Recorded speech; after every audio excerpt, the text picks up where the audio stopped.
تقرير المعمل الجنائي بيثبت ان بصماتك موجوده على السكينه اللي اتقتلت بيها المجني عليها. انا زي ما شرحت لحضرتك. يعني المجني عليها كانت جايبه السكينه معاها. بالظبط يا فندم. يعني انت عايز تقنعني يا زياد ان المجني عليها موتت نفسها عشان انت مش عايز ترجع لها؟ ريهام يا فندم في الفترة الأخيرة ما كانتش طبيعية، ولو مباحث نزلت عملت تحريات عنها هتثبت إن هي في الفترة الأخيرة دي كانت تصرفاتها كلها غريبة جدا. بس مش لدرجه ان هي تقتل نفسها يا متر، خلينا اكون واضح معاك.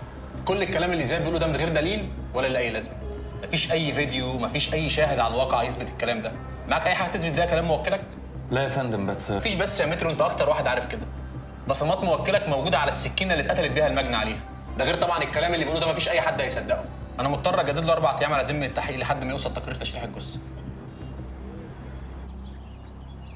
في حد سلم صور وفيديوهات لمكافحه المخدرات بتثبت انك بتتاجر في المخدرات؟ هو شويه صور وفيديوهات من غير اذن النيابه تخليهم يعملوا الحمله دي كلها عشان يوصلوا لي؟ لا يا سيدي، ده بدايه الخيط. كده عملوا تحرياتهم ووصلوا لحاجه عليك يعني. عايزك بقى تهدى كده بالراحه، تحكي لي بالظبط ايه اللي حصل. وعلى فكره هروبك ده مش هيعمل حاجه، هيعقد المشكله زياده. انت كمان عايز اسلم نفسي ولا ايه؟ يا مدحت بيه، لازم نعمل كده عشان نعرف بالظبط هم ماسكين عليك ايه. بعدين مفيش محامي بيترفع في قضيه موكله هربان منها.